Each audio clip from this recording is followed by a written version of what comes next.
وانشق البحار. Assalamualaikum warahmatullahi wabarakatuh. Bismillahirrahmanirrahim.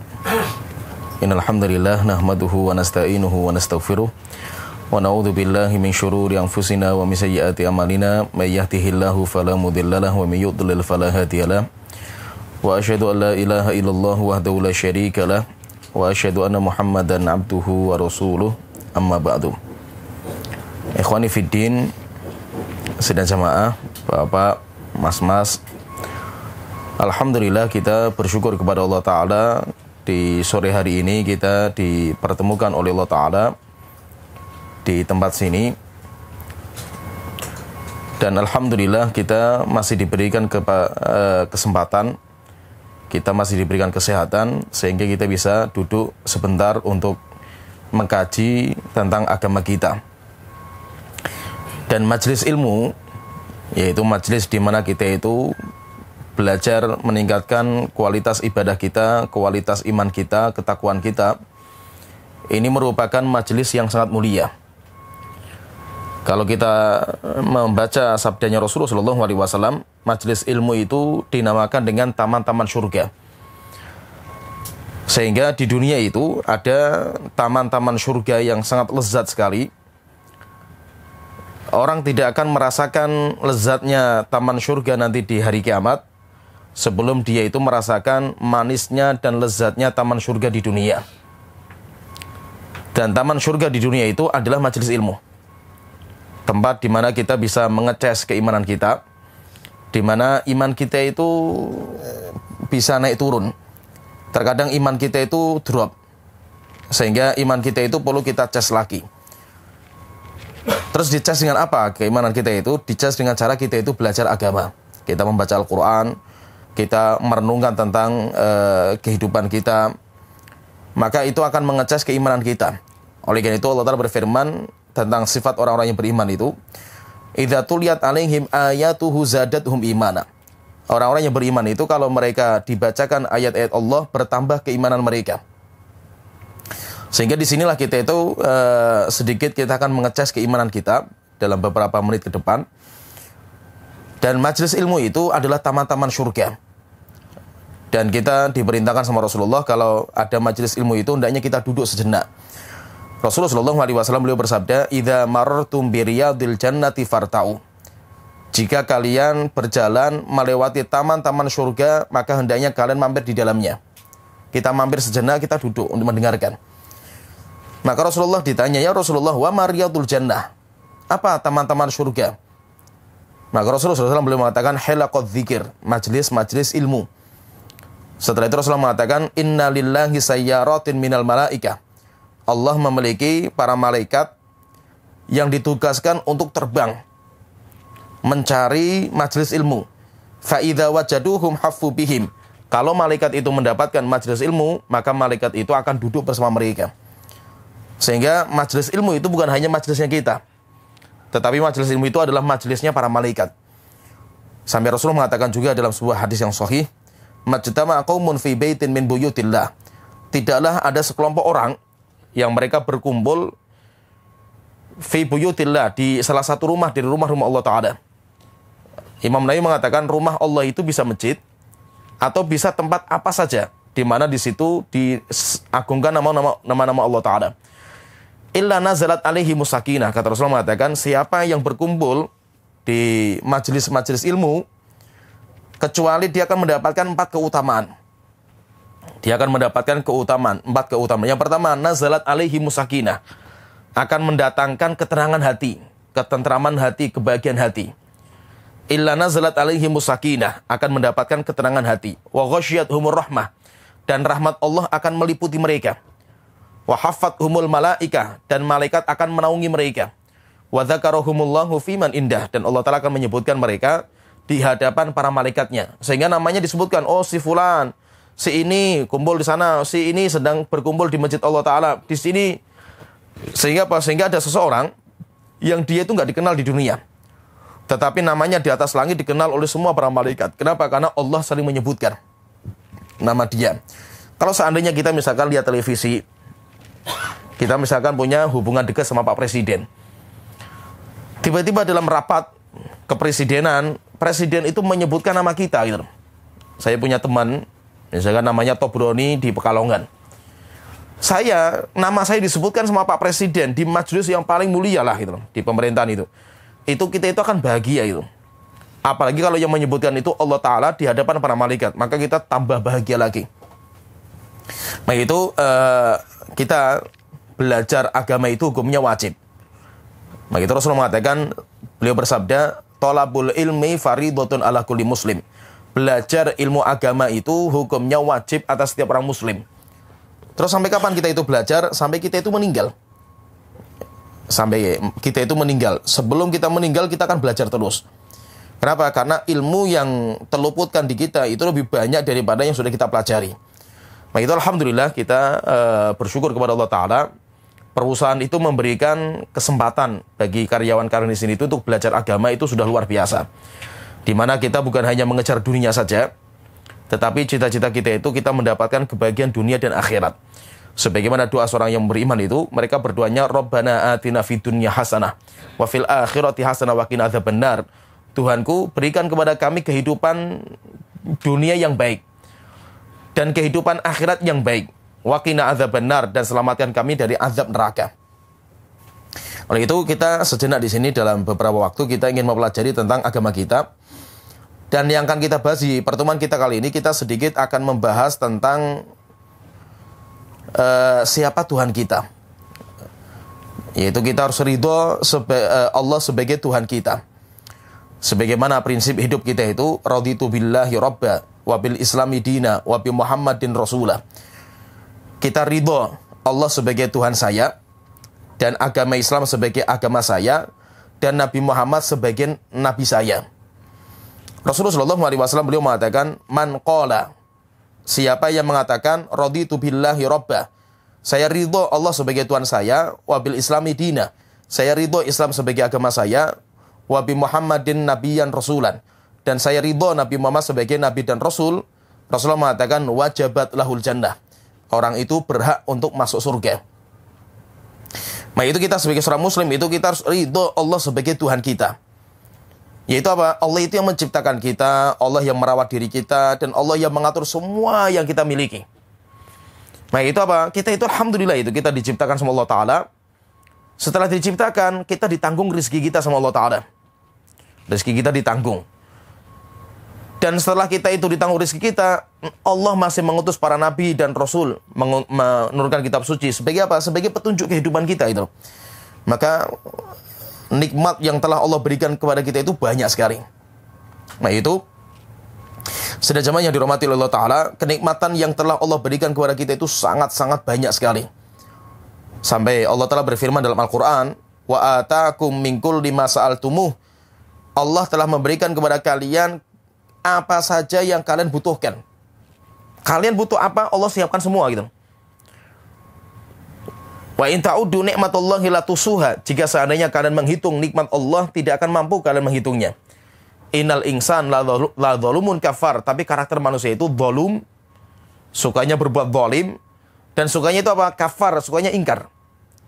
Jadi karakter kita itu, karakter manusia itu yang jelek itu, kita itu sukanya zalim dan kita itu sukanya ingkar. Apa itu zalim itu? Zalim itu kalau kita itu punya nikmat, kita gunakan untuk dosa dan maksiat. Padahal dari nikmat itu dari Allah Ta'ala, bukan dari kita gitu loh. Kemudian sukanya itu ingkar, yaitu apa? Kalau kita punya nikmat, kita itu lupa kalau nikmat itu dari Allah Ta'ala. Sehingga biasanya itu kita itu menghadap Allah, kita itu minta sama Allah pas kita itu lagi butuh gitu loh. Kalau pas kita lagi butuh, kita itu datang kepada Allah Ta'ala. Kita minta sama Allah Ta'ala, sampai terkadang kita bangun sholat malam, sampai kita kalau minta sama Allah sampai nangis terkadang kita ini.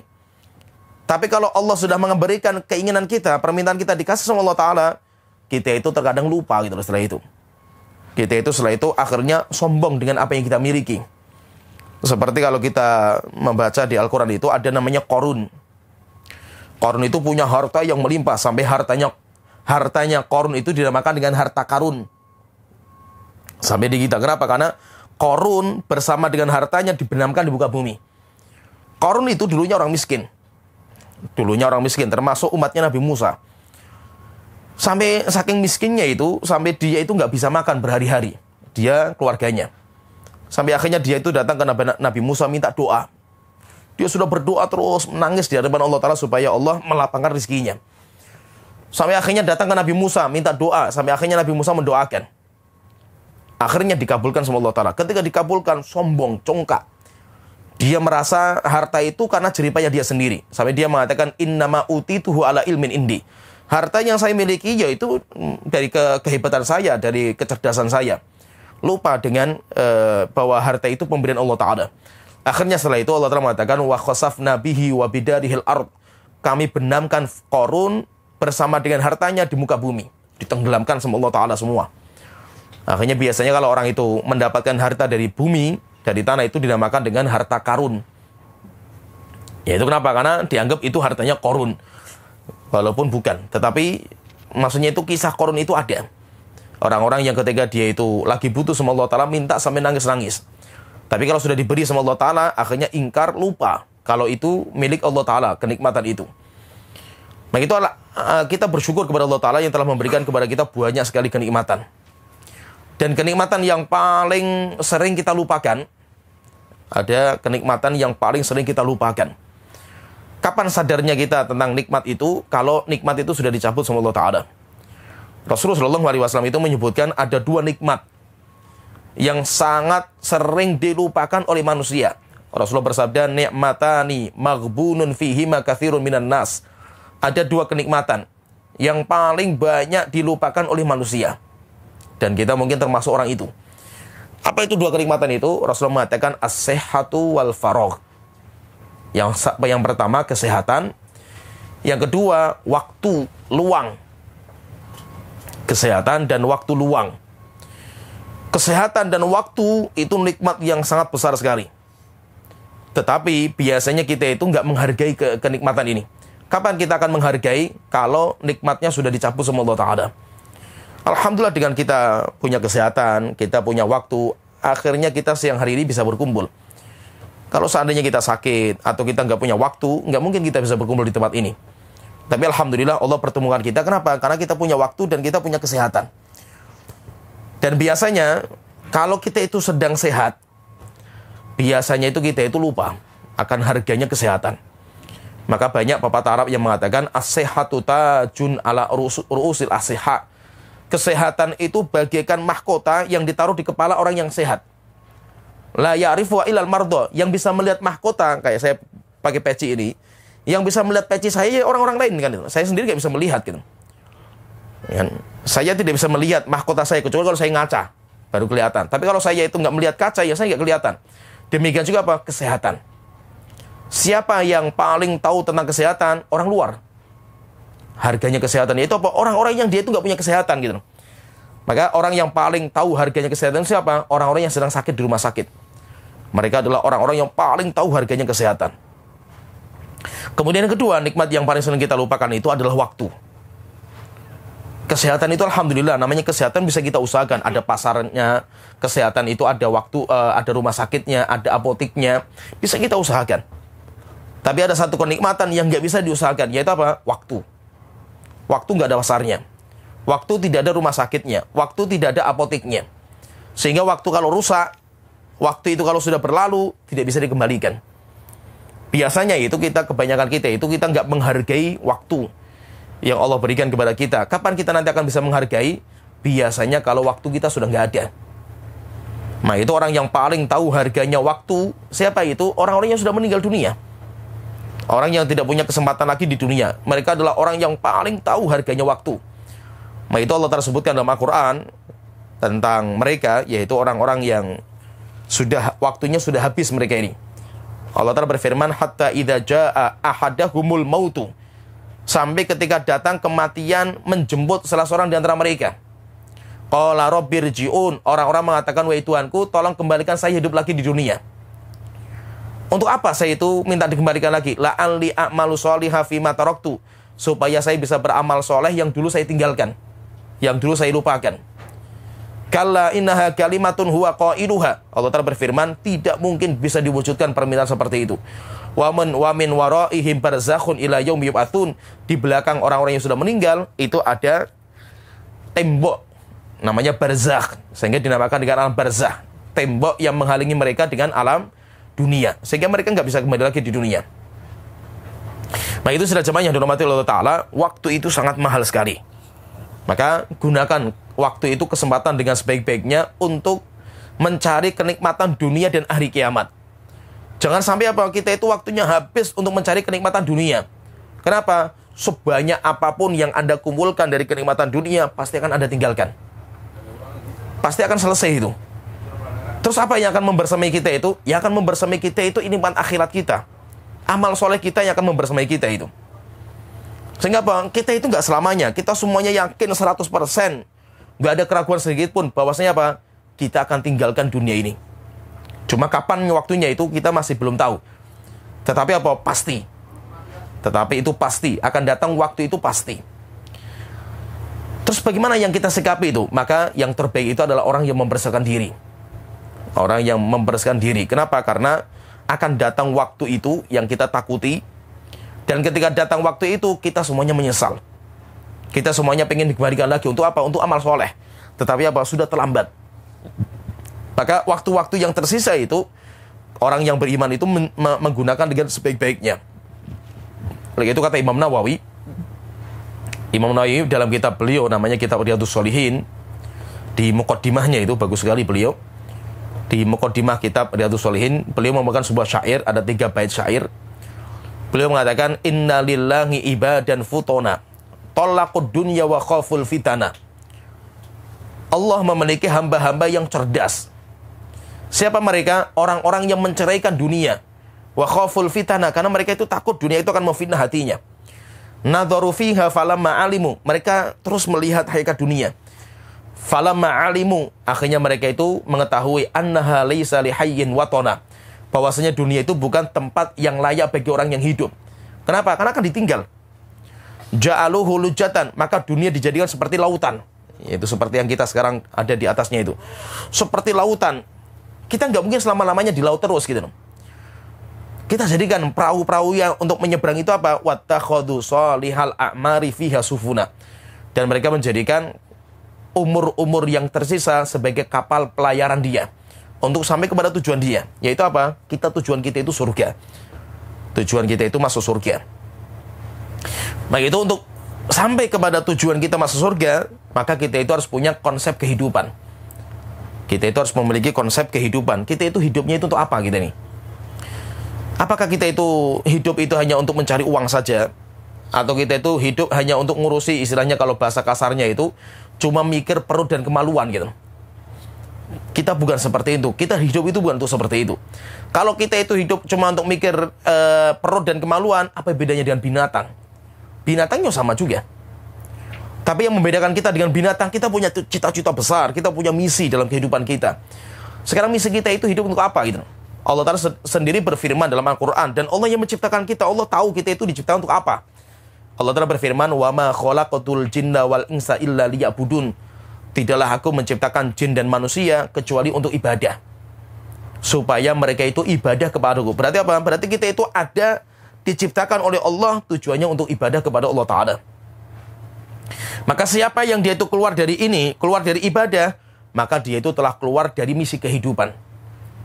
Jadi dia itu keluar dari SOP-nya itu. Kita punya SOP dalam kerjaan kita itu ada SOP-nya semua itu. Nah, kita keluar dari SOP. Akhirnya apa yang terjadi? Kehancuran dan kerusakan. Sehingga kita berjalan itu kita punya SOP dalam kehidupan kita ini. Maka SOP itu harus kita jalankan. Yaitu apa? Tujuan kita untuk apa kita hidup ini? Kita itu hidup untuk beribadah kepada Allah Ta'ala. Pertanyaan, kalau kita ibadah terus kita nanti nggak makan, nggak minum itu, kita juga kerja. Kita bukan pengen bahagia di hari kiamat saja, bukan. Kita pengen mendapatkan kebahagiaan dunia dan hari kiamat. Di dunia dengan cara kita itu ya menikmati kenikmatan dunia lah yang adalah. Bisa dengan kita itu bekerja untuk cari uang, kita menikah untuk mendapatkan istri yang kita cintai, kita punya anak, kita punya rumah, kita punya mobil, kita punya apa saja lah itu. Tapi itu semuanya kan kita tinggalkan. Kita punya kehidupan yang berikutnya, yaitu kehidupan di hari kiamat yang itu harus kita siapkan. Kita pengen dunia kita bahagia, nanti di hari kiamat juga kita itu mendapatkan kebahagiaan. Terus bagaimana supaya kita itu bahagia? Supaya kita itu mendapatkan kebahagiaan dunia dan hari kiamat, maka kita harus bisa menjadikan Allah sebagai Tuhan kita. 3 tadi yang kita sebutkan tadi, raditu billahi robba, saya ridho Allah sebagai Tuhan saya. Wabil islami dina, saya ridho Islam itu sebagai agama bagi saya. Wabi Muhammadin rasulan, dan saya ridho Nabi Muhammad itu sebagai nabi saya. Kalau kita bisa punya prinsip 3 ini, pasti kita akan mendapatkan kebahagiaan dunia dan hari kiamat. Maka itu kalau kita membaca Al-Quran di dalam 2 surat, dalam surat Fussilat, demikian juga dalam surat Al-Ahqaf, ada sebuah surat, ayat yang hampir mirip dan artinya luar biasa gitu. Kalau kita bisa punya prinsip hidup seperti ini, Masya Allah, kehidupan kita itu bahagia di mana saja. Allah Ta'ala berfirman, kalau ini di dalam surat Fussilat ayat ke-30, Allah Ta'ala berfirman, innalladzina qalu rabbunallah tsumma istaqamu. Sesungguhnya orang-orang yang mengatakan Tuhanku Allah, kemudian istiqomah dia di atas prinsip ini. Siapa Tuhan saya? Tuhan saya Allah. Kalau Allah itu sebagai Tuhan saya, berarti saya itu kemana saja bergantung kepada Allah Ta'ala. Kalau Allah itu Tuhan saya, berarti saya itu siap menyembah kepada Allah Ta'ala. Kalau kita punya prinsip hidup seperti ini, saya itu punya Tuhan, Tuhan saya itu Allah. Tsumma istaqamu, dan dia istiqomah di atas kalimat itu sampai datang ajal yang akan menjemput dia. Tatanazzalu alaihimul malaikatu alla takhafu wa la tahzanu. Maka nanti para malaikat itu akan turun menyambut orang itu. Kemudian malaikat mengatakan alla takhafu wa la tahzanu, kamu jangan sedih, kamu la takhafu, jangan takut, wa la tahzanu, dan kamu jangan sedih. Wa absyiru bil jannati allati kuntum tu'adun, dan kabar gembira bagi kalian dengan surga yang Allah janjikan kepada kalian. Nahnu awliya'ukum fil hayati dunya wa fil akhirah. Kami teman-teman akrab kalian dunia dan hari kiamat, kata malaikat. Walakum fiha ma tashtahi anfusukum walakum fiha ma tad'un. Kalian nanti kalau sudah masuk surga, kalian akan mendapatkan semua yang kalian inginkan. Nuzulan min ghafurur rahim, dan itu pahala dari Allah Ta'ala. Kalau dalam ayat yang lain, surat yang lain, Allah Ta'ala berfirman, innalladzina qalu rabbunallah tsumma istaqamu. Sesungguhnya orang-orang yang mengatakan Tuhanku Allah dan mereka bisa istiqomah. Fala khaufun 'alaihim wa lahum yahzanun. Mereka tidak akan merasa takut dan mereka tidak akan merasa sedih. Jadi orang-orang yang beriman dan mereka itu istiqomah di atas imannya itu, mereka akan mendapatkan kebahagiaan yang sejati. Apa sih kebahagiaan sejati itu apa sih? Kalau orang bertanya misalkan, Ustadz, bahagia itu apa sih? Jadi kebahagiaan itu, fahami di sini, bahagia itu letaknya di sanubari hati. Jadi langsung di ujungnya hati. Kebahagiaan itu letaknya di hati. Tidak bisa ditakar dengan zahir. Sehingga apa? Bukan berarti tolak ukur kebahagiaan itu apa? Rumah mewah, mobilnya mewah, kemudian makanannya enak. Bukan. Itu bukan tolak ukur. Banyak orang-orang kaya itu stres mereka itu. Kenapa? Karena mereka nggak mendapatkan kebahagiaan. Kita lihat kayak artis-artis itu, artis, pelawak yang bisa membuat orang tertawa.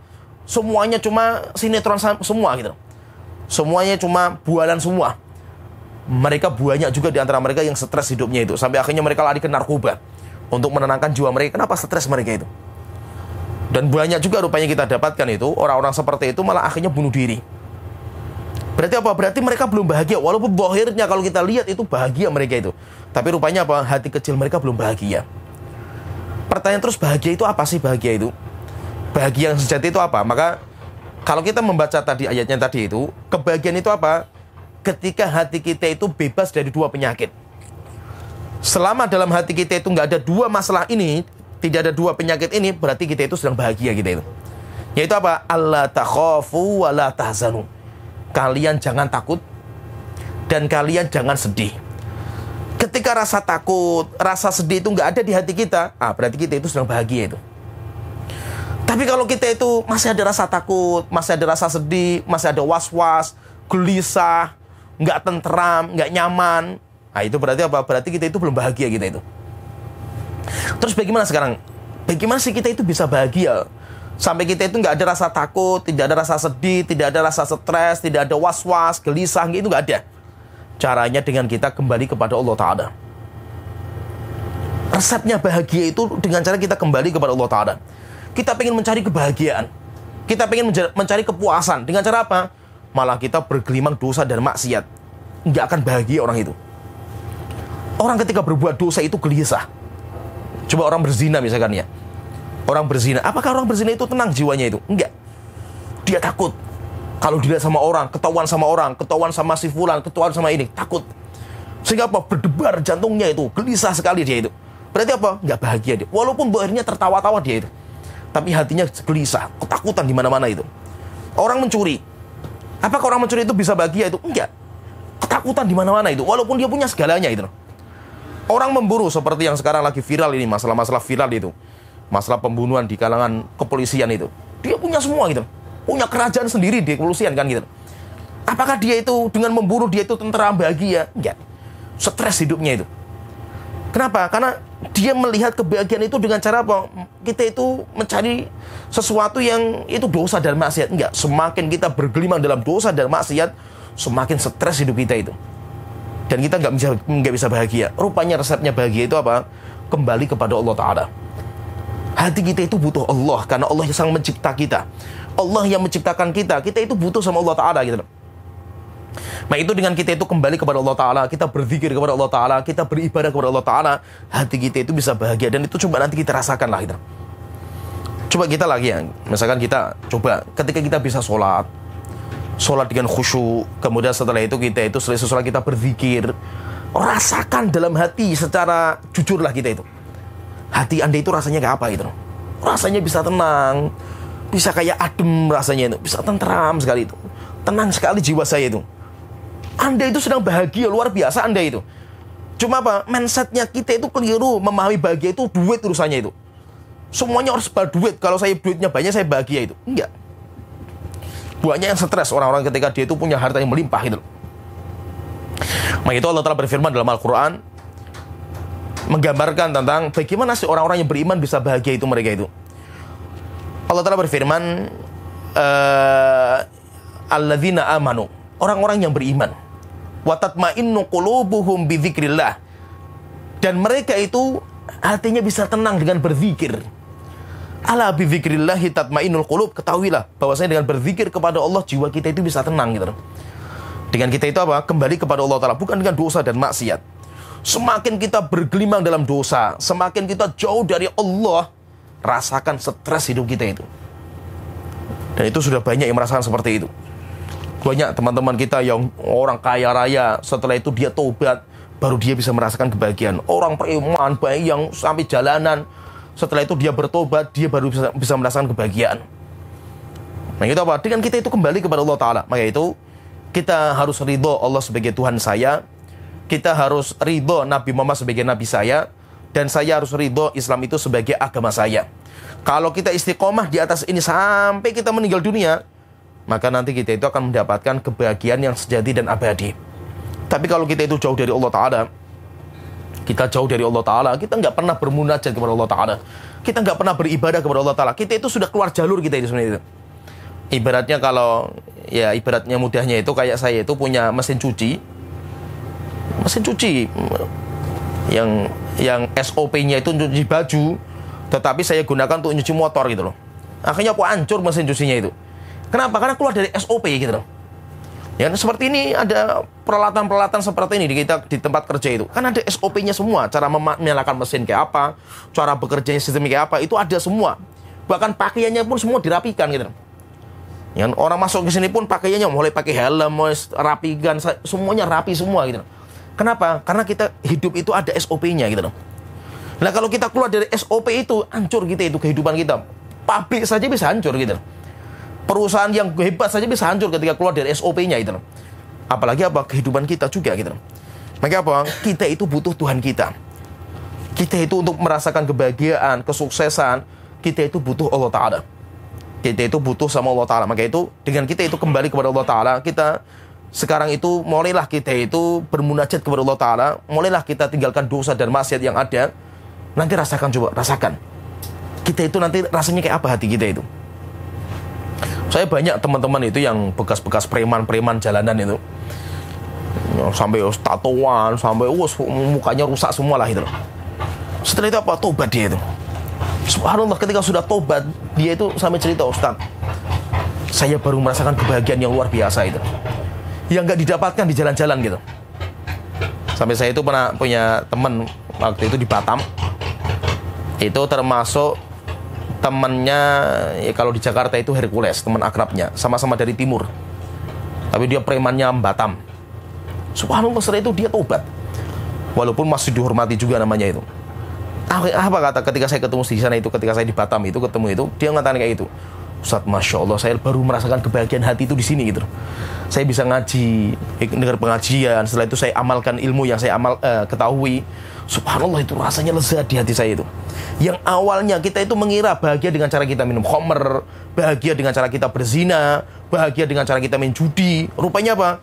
Semakin kita masuk di situ, semakin gelisah hati saya itu, takut. Semakin takut, was-was, dan terus kayak gitu. Sampai kapan? Nggak pernah selesai gitu. Nah itu apa? Kita di sini itu kita semuanya pengen bahagia. Kita kerjakan pengen bahagia juga itu. Kita menikah pengen bahagia itu. Tapi rupanya apa? Rupanya ketika hati kita itu kosong, kebahagiaan itu nggak bisa kita rasakan gitu. Maka dengan cara apa kita itu bisa bahagia? Dengan cara kita itu kembali kepada Allah Ta'ala. Raditu billahi robba. Saya ridho Allah sebagai Tuhan saya. Ketika kita itu ridho Allah sebagai Tuhan, berarti apa? Namanya Tuhan itu tempat bergantung. Akhirnya setiap saya ada masalah itu, saya bergantungnya kepada Allah Ta'ala. Kalau Allah itu sebagai Tuhan, maka tujuan, berarti kita itu diciptakan sama Allah Ta'ala. Punya tujuan. Tujuan kita itu untuk beribadah kepada Allah Ta'ala. Maka mari kita mulai perbaiki lagi kehidupan kita. Mumpung kesempatan masih ada. Mumpung kesempatan masih ada, waktu itu akan berjalan terus. Namanya matahari itu nggak pernah berhenti. Berhenti cuma sekali saja dulu matahari itu. Yaitu ketika Nabi Yusha bin Nun menghentikan. Manusia yang bisa menghentikan matahari cuma satu orang. Namanya Yusha bin Nun. Hanya satu orang Nabi yang bisa menghentikan matahari. Dan itu pun cuma sebentar. Berarti apa? Matahari akan berputar. Antum mau kerja, mau santai-santai, mau liburan, mau ibadah, mau berbuat dosa dan maksiat, waktu terus berputar. Nggak pernah berhenti. Semakin berjalan waktu, semakin kita itu mendekati tentang akhirat kita itu. Bukan berarti apa? Hari ini, tahun baru berarti umur kita semakin bertambah. Bukan. Umur kita semakin berkurang. Umur kita semakin berkurang. Sampai akhirnya datang waktu di mana umur kita sudah habis. Kalau umur kita sudah habis, yang ada cuma penyesalan. Dan biasanya penyesalan itu sudah nggak ada manfaatnya. Penyesalan terakhir itu biasanya nggak ada manfaatnya. Fir'aun, coba bayangkan itu. Setingkat Fir'aun kayak apa itu? Punya kerajaan, kaya raya, punya prajurit yang banyak sekali. Ketika didakwai sama Nabi Musa alaihissalam, sombong dia, walaupun hati kecilnya beriman. Fir'aun itu hati kecilnya menerima dakwahnya Nabi Musa, tapi jabatan dia, kekayaan dia yang membuat dia congkak dan sombong. Akhirnya kan ceritanya itu kan Nabi Musa sama kaumnya dikejar sama Fir'aun sampai terdesak depannya lautan. Fir'aunnya di belakang. Akhirnya umatnya Nabi Musa mengatakan, inna lamudrakun, wahai Musa, kita akan ketangkap semua ini. Depan kita lautan, nggak bisa kita apa-apa gitu. Belakang kita Fir'aun gitu. Akhirnya Nabi Musa mengatakan, kalla inna ma'iya rabbi sayahdin. Enggak, saya punya Tuhan yang akan menyelamatkan saya. Akhirnya Nabi Musa melemparkan tongkatnya, setelah itu terbelah lautan menjadi dua belahan, sampai Allah Ta'ala mengatakan fakana kulli firqin kataudil azim. Satu belahan itu kayak gunung yang besar sekali gitu. Nabi Musa dan umatnya berjalan-jalan di tengah-tengah. Sampai Fir'aun juga mengikuti, sampai di tengah-tengah Fir'aun ini. Ketika Nabi Musa dan umatnya sudah selesai menyeberang, Fir'aun di tengah-tengah, akhirnya lautan ditutup sama Allah Ta'ala. Sampai akhirnya Fir'aun itu tenggelam. Tapi pelajarannya di sini apa? Ketika Fir'aun itu tenggelam, dia itu taubat. Falamma adrokahul ghoroku. Ketika tenggelam itu sudah, Fir'aun itu sudah tenggelam, nafasnya sudah di kerongkongan itu. Apa kata Fir'aun itu? Dia mengatakan, amantu annahu la ilaha illalladzi amanat bihi Bani Israel. Saya beriman sekarang tidak ada Tuhan yang berada disembah kecuali Tuhannya Bani Israel. Wa ana minal muslimin. Saya bertobat, saya masuk Islam sekarang ini. Apakah diterima taubatnya Fir'aun? Enggak. Al-ana wa qad asaita qablu, wa Fir'aun, apakah baru sekarang kamu bertaubat? Selama ini kamu kemana gitu? Diingatkan sama Nabi Musa, enggak beriman kamu kan itu. Fal yauma nunajjika bi badanika litakuna liman khalaqaka ayah. Wa Fir'aun, enggak akan kami terima taubat kamu. Dan sekarang jasad kamu akan sama kami kekalan sampai hari kiamat. Akhirnya jasadnya Fir'aun itu sampai sekarang masih ada. Dan biasanya sejarah manusia itu kan berulang. Kehidupan manusia itu cuma kayak sejarah yang diputar-putar kembali dengan kaset yang baru. Fir'aun itu akan muncul lagi, tapi dengan pemeran yang baru. Kayak film itu, film-film lama, tapi dibikin baru lagi, pemerannya diganti gitu. Jangan sampai apa? Kita itu menjadi pemeran-peran Fir'aun yang berikutnya gitu. Yaitu apa? Orang yang punya kekuatan, punya harta, punya sombong, congkak.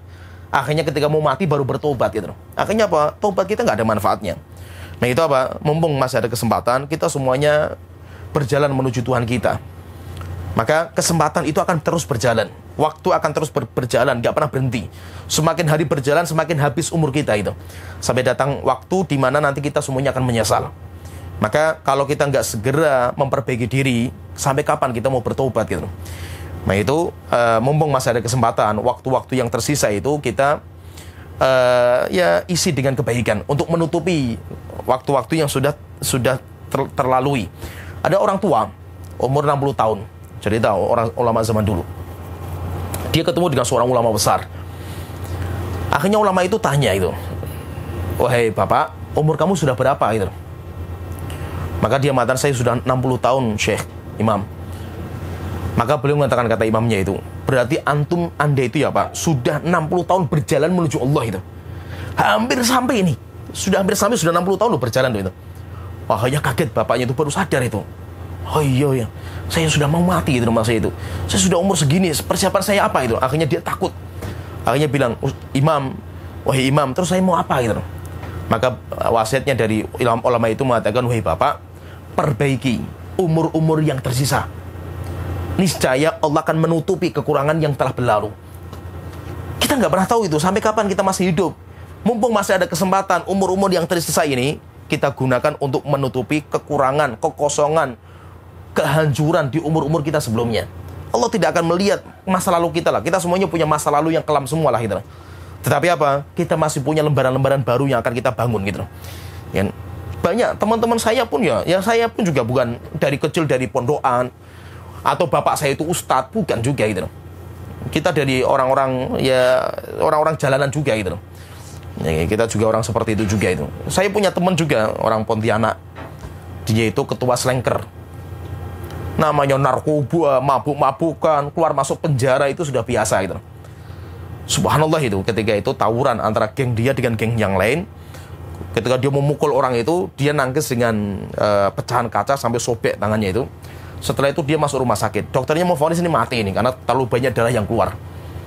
Akhirnya dia itu bermimpi. Dalam mimpinya itu ketemu dengan seorang yang intinya itu berpakaian putih, ngajari dia nulis Al-Quran. Dan subhanallah, setelah itu sembuh dia itu. Setelah sembuh dia itu akhirnya bertaubat, setelah itu mondok. Padahal sudah tua dia, sudah punya anak itu. Mondok ke Yaman bersama saya dulu ketika di Yaman itu. Setelah itu pulang, sekarang jadi ustadz. Sampai dia itu kalau ngisi kajian itu, banyak jamaah yang bilang, "Ustadz, kok saya pernah lihat mukanya ustadz tapi nggak di kajian gitu loh, di konser apa gitu loh." Iya, dia slengker gitu loh, slengker, dia pemusik, gitaris dan yang lainnya itu. Maksudnya apa? Kita itu masih ada kesempatan, masih ada lembaran-lembaran baru yang akan kita buka gitu. Ya, lembaran-lembaran yang sudah lama ya sudahlah, biarkan itu yang sudah lama kita tutupilah. Maka perbaiki yang tersisa, niscaya itu akan menutupi kekurangan yang sudah berlalu.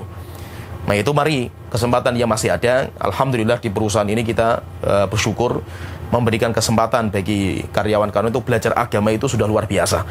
Di sini bukan hanya perusahaan itu mencari kekayaan, harta dunia, tapi Masya Allah lah keinginan dari perusahaan itu supaya karyawan di sini itu juga bisa mendapatkan siraman rohani. Karena hati kita itu perlu disiram gitu loh. Perlu disiram. Hati kita itu kayak tanah. Ibaratnya tanah itu kena panas terus itu. Akhirnya kan kering, pecah, setelah itu berdebu. Kalau berdebu kan ganggu orang gitu loh. Jadi ada orang itu kalau sudah hatinya kering itu, dia sukanya ganggu orang gitu loh. Akhirnya menjadi sampah masyarakat nantinya itu. Terus bagaimana supaya debunya itu hilang? Sirami dengan air. Maka kajian itu apa? Kayak siraman rohani. Ketika kita dengar kajian itu kayak dicas iman kita itu, disiram itu. Dan itu alhamdulillah apa? Itu difasilitasi sama perusahaan itu luar biasa. Jadi ada perusahaan yang bisa seperti itu, nikmat. Kita bisa bekerja mencari uang, demikian juga kita mendapatkan siraman rohani dan itu kenikmatan, di atas kenikmatan. Maka kita terus berjuang, saya juga masih terus berjuang, demikian juga mari kita bersama-sama berjuang. Minimal kita bisa memperbaiki sisa umur yang tersisa. Sisa umur yang tersisa mari kita perbaiki dengan sebaik-baiknya. Mudah-mudahanlah dengan sisa umur yang tersisa kita perbaiki, dosa-dosa yang telah berlalu itu semuanya nanti akan diampuni dosanya sama Allah Ta'ala. Mudah-mudahan bisa bermanfaat apa yang saya sampaikan sedikit ini. Ini sebagai pengingat saja, ini sebagai nasihat lah. Nasihat untuk saya pribadi pertama, karena saya juga manusia itu. Dan nasihat untuk saudara-saudaraku semua. Semoga Allah Ta'ala mengampuni dosa-dosa kita, dan Allah Ta'ala memudahkan kita untuk bertaubat, memperbaiki sisa-sisa umur kita, dan kita diberikan kebahagiaan dunia sebelum kita mendapatkan kebahagiaan nanti di hari kiamat. Dan supaya semoga Allah Ta'ala menjadikan perusahaan ini diberkahi, dibesarkan lagi sama Allah Ta'ala, sehingga semua karyawan yang di sini itu bisa mendapatkan manfaat dan barokah dari perusahaan ini. Ya, sampai di sini mudah-mudahan bisa bermanfaat. Wa akhiru da'wana alhamdulillahirabbil alamin. Assalamualaikum warahmatullahi wabarakatuh.